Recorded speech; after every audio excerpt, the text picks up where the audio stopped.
இந்திய விவசாயிகளின் ஒரு தயாரிப்பு தான் ஜீனி. எல்லாத்தையுமே தனித்தனியா கழுவி தண்ணியில ஊற வச்சிட்டு இருக்காங்க. பிபி சுகர் இருக்கா? இனி கவலையை விடுங்க. ஒரே மாசத்துல ஜீனி எடுத்துக்கும் பொழுது பிபி சுகரை கண்ட்ரோல் பண்ணிடலாம்.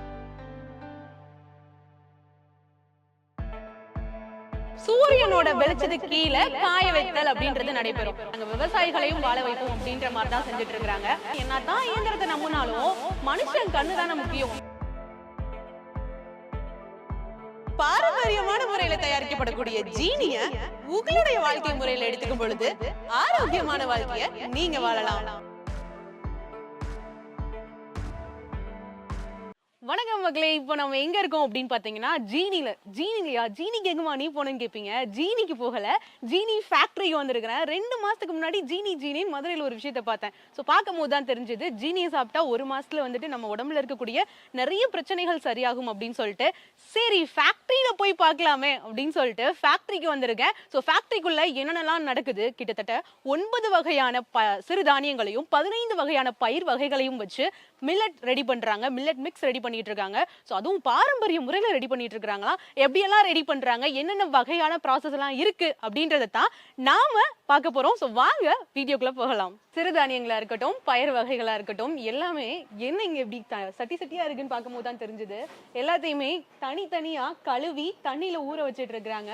சோ இத ஊற வச்சதுக்கு அப்புறமா என்ன நடக்குது அப்படின்னு பாத்தீங்கன்னா, அழகா இங்க உலர்த்திக்கிட்டு இருக்கிறாங்க. ஊற வைத்தல் உலர்த்தல்னு சொல்லுவாங்க இல்லையா, அதன்படிதான் நடத்திட்டு இருக்கிறாங்க. அதுவும் இல்லாம இந்த காட்டன் துணிகளால உலர்த்தல் நடந்துட்டு இருக்குது. ஒரு ஈரப்பதம் அப்படின்றது பயிர்ல எப்பவுமே இருக்கணும். அப்பதான் வந்துட்டு அதனுடைய சத்துக்களா இருக்கட்டும் எல்லாமே வந்துட்டு ரொம்ப நல்லாவே கிடைக்கும் அப்படின்னு சொல்லுவாங்க. சோ அதனுடைய நோக்கமா தான் இவங்க இந்த பயிர் வகைகளை உலர்த்திக்கிட்டு இருக்காங்க அப்படின்னு சொல்லணும். அதை தொடர்ந்து இன்னும் நிறைய முறைகள்லாம் இருக்கு, அதையும் பார்க்கலாம். பொதுவா ஜீனி அப்படின்னாலே ஜீனி வந்துட்டு மேன் பவர் மட்டும் இல்லைங்க, நாங்க விவசாயிகளையும் வாழ வைப்போம் அப்படின்ற மாதிரி தான் செஞ்சுட்டு இருக்காங்க. இந்திய விவசாயிகளின் ஒரு தயாரிப்பு தான் ஜீனி அப்படின்னு சொல்லணும். ஏன் அப்படின்னா விவசாயிகளிடமிருந்து நேரடியாவே பயிர் வகைகளை கொள்முதல் செஞ்சு, அதாவது வாங்கிட்டு வந்து அவங்க அதுல இருந்து மிஷின், அதாவது இயந்திரத்துக்கு போது இயந்திரத்துல நிறைய வேலைகள் நடக்குது. அதாவது முதல் நிலையா அந்த உமி எடுக்கிறதுன்னு சொல்லுவாங்க இல்லையா, அரிசியில அதாவது நெல் வந்துட்டுனா நெல்லுல உமி எடுப்பாங்க. அதே மாதிரி பயிர்கள்லயுமே உமி இருக்குமா. அந்த உமியெல்லாம் நீக்கிட்டு அதுக்கப்புறமா என்னதான் இயந்திரத்தை நம்பினாலும் மனுஷன் கண்ணு தானே முக்கியம். அதுவும் பெண்களுடைய கண்ணு இருக்கே அப்படின்ற மாதிரி தான் சொல்லுவாங்க. ஸோ பெண்களை வச்சே வந்துட்டு இங்க இந்த புடைத்தல்னு சொல்லுவாங்க, அதாவது கல்லு பிறக்கிறதுன்னு கூட ஸ்டார்ட்டா சொல்லலாம். ஸோ அந்த மாதிரி பண்ணிக்கிட்டு இருக்கிறாங்க. ஒவ்வொருத்தரும் ஒவ்வொரு வகையான பயிர் வகைகளையா இருக்கட்டும், இல்ல சிறுதானியங்களா இருக்கட்டும், ஒவ்வொருத்தரையும் வந்துட்டு தனித்தனியா புடைச்சிட்டு இருக்கிறாங்க. அதுல எவ்வளோ விஷயங்கள் வருது அப்படின்னு பார்க்கும்போது அப்ப மிஷினும் பொய் சொல்லுதா அப்படின்ற மாதிரி தான் எனக்கு தோணுச்சு. அப்படியே வந்தோம் அப்படின்னா அங்க ஒரு அக்கா நல்லா சோளம் புடைச்சிட்டு இருந்தாங்க. சோளம் அப்படின்னோடனே எனக்கு என்னோட ஸ்கூல் டேஸ்க்கு தான் கொண்டு போச்சு. ஸோ சோளத்துல என்னென்னலாம் வருது, என்னென்ன குப்பைகள்லாம் இருக்கு, அதனுடைய பெனிஃபிட்ஸ்லாம் என்னன்னு லைட்டா சொல்லிடுறேன், கேட்டுக்கோங்க. என்ன அப்படின்னு பாத்தீங்கன்னா, சோளத்துல தான் வந்துட்டு புரதச்சத்து, நார்ச்சத்து, விட்டமின் எல்லாமே இருக்கு. டயமின் அப்படின்னு சொல்லக்கூடிய ஒரு வகையான சத்தும் இருக்கு. ஸோ சோளம் பார்க்கும் போதே ரொம்ப அருமையா இருக்குன்னு சொல்லணும். நல்லா கிரன்ச்சியா இருக்கு. இந்த சோளத்தை சுட்டு சாப்பிட்டா எப்படி இருக்கும். இந்த சோளத்துல எக்கச்சக்கமான குப்பைகள் வருது, அதான் அந்த அக்கா உட்காந்து பார்த்துட்டு இருக்கிறாங்க. ஸோ இந்த சோளத்திலையும் எக்கச்சக்கமான சத்துக்கள் இருக்குன்னு சொல்லலாம். அதே மாதிரி ஒவ்வொருத்தவங்களும் ஒவ்வொரு வகையான பயிர்களை பதப்படுத்திட்டு இருக்கிறாங்க அப்படின்னு தான் சொல்லணும். ஸோ அடுத்து என்ன நடக்குது அப்படின்றத அடுத்த வீடியோல பார்க்கலாம். முதல்ல உலர்த்துதல் அப்படின்ற ஒரு விஷயத்த பார்த்தோம். அதாவது ஒரு பக்குவமான ஈரப்பதத்தோட, கரெக்டான பக்குவத்தோட உலர்த்திக்கிட்டு இருந்தாங்க, ஈரப்பதத்தோட சேர்த்து. ஆனா இங்க காய வச்சிட்டு இருக்கிறாங்க. காய வைக்கிறதுக்கும் உலர்த்துறதுக்கும் வேற வேற அர்த்தம்.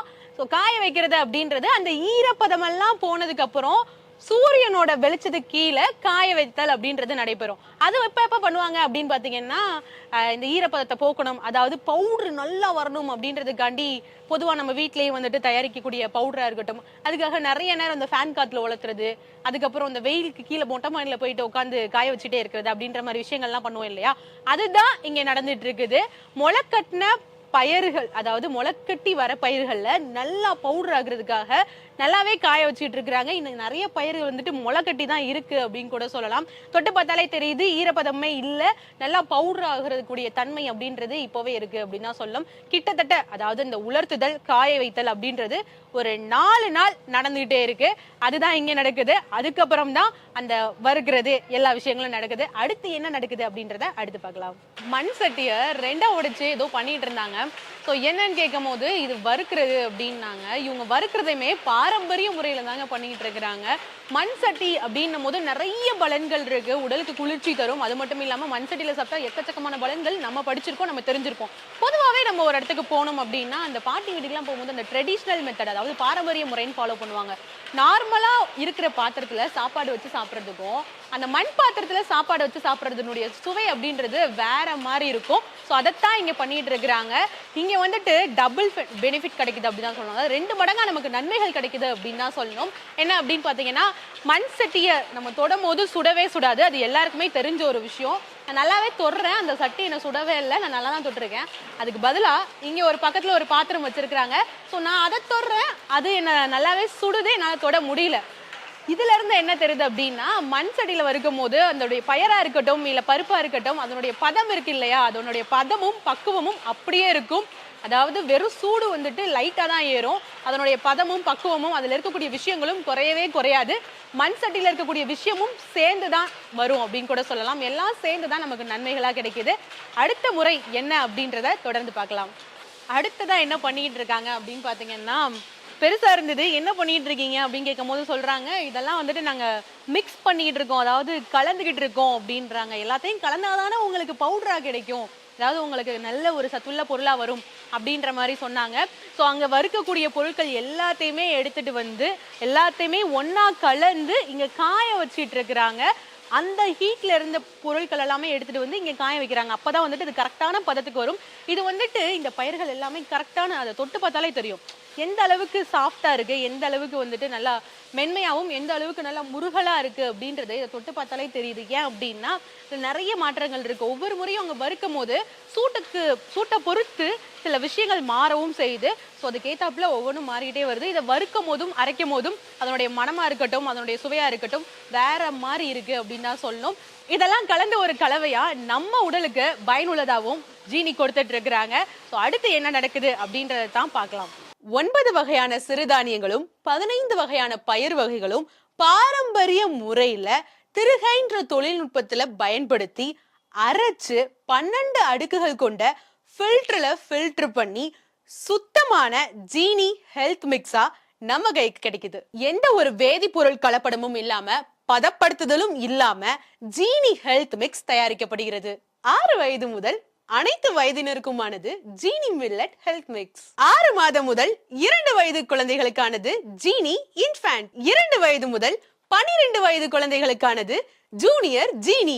12 வயதுக்கு மேற்பட்டவர்களுக்கானது ஜீனி அடல்ட். பெண்களின் அனைத்து விதமான பிரச்சனைகளுக்கும் ஒரே தீர்வு ஜீனி உமன் ஸ்ட்ராங். சிறுதானியங்களை 8 மணி நேரம் ஊற வைத்து அரைத்த பாலில் இருந்து தயாரிக்கப்பட்டது ஜீனி மில்க் பவுடர். ஜீனியை நீங்க அமேசான், பிளிப்கார்ட்னு ஆன்லைன்லயும் வாங்கிக்கலாம்.